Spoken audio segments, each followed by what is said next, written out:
After giving one of my talks at the Association of Proposal Management Professionals conference this summer, I grabbed a drink with an experienced salesman.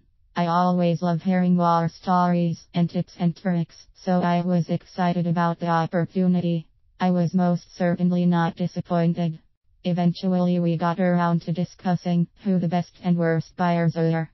I was arguing that the worst buyers are the guys who think everything is a commodity and don't believe in the concept of value.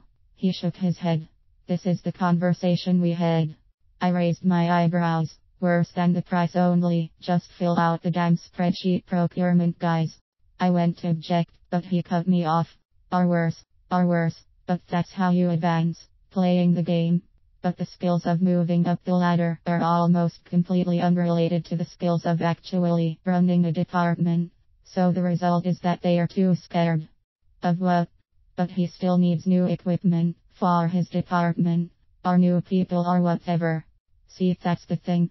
The department needs it, yes, but he doesn't know he needs it.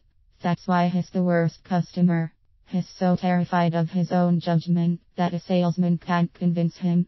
If someone doesn't trust themselves, they don't trust anyone. Sounds like a fortune cookie. Maybe, but it's true. Think about the last time you were in a new city. It's late. You're surrounded by shady people. You don't know which way to go, where to find a taxi. Remember any time like that? Sort of. My first time in Baltimore, I accidentally turned off on the wrong exit, and it was not a good neighborhood. People drinking out on the stoops of rundown, boarded up houses. People dazed out of their minds on drugs, wandering in the middle of the street. Okay, right. So you were totally lost and didn't trust yourself, right? Why should you? It's your first time there. I nodded. Alright, so if one of these guys had gotten up off a stoop and walked over to your car, what would you have thought? I laughed. I think I would have slammed down the gas pedal too fast to think. How's that possible? I asked. I mean, aren't they feeling it in the pit of their stomach? How do you explain that? But I protested. If his department needs something. I nodded. I knew that. I didn't like it, but I knew it. What? Are you joking? People are idiots. What do you mean?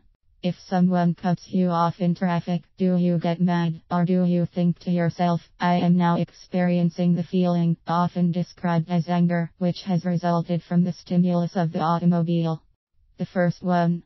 If the guy in Baltimore knocked on your window and said, I know how you can earn an extra $300,000 this year, what would you say?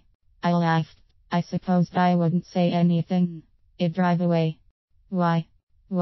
I mean, because it's a scam. He can't do that. How do you know? You feel it. I leaned back in my chair. He looked at me with a wry smile. Are people still idiots? Because it's about fair. He's afraid that, if he says no to you, someone higher up might think that's the wrong decision. Especially if you've shown evidence and projections and identified needs. No way. He's terrified of losing his newfound power. Plus, except for the CEO, how's he going to send you to? Certainly not. Look indecisive, taught a CEO. No way. Alright, I give in. These guys are worse than the spreadsheet guys. Waste of time. So you skip them? No way. He smiled. First, let me give you a quote. Napoleon said, the herd seek out the great, not for their sake, but for their influence, and the great welcome them, out of vanity or need. Keep that in mind. Okay, makes sense, I guess. I looked at him, in surprise. Whoa, really? Just leave. I wish. Well, 20% is better than 0, but what about? I groaned. They'll think about it. But if he was afraid. People to make sure that they are true consultants. Or say he's at an engineering firm and he's the head of the group that designs and constructs data centers for companies. You say you want to ask what the critical things about data centers are because you'd like to apply that to your salespeople. I grinned. If he builds educational centers, then you want your salespeople to be lifelong learners in exchange for some expertise. In that case, by the time we were halfway through our sandwiches, he had already filled up 4 or 5 napkins with diagrams and org charts, and on and on. And he was giving me advice on how I could use the principles of quality control in pharmaceuticals to improve. Just because you asked. Your eyes, how much his insights mean to you.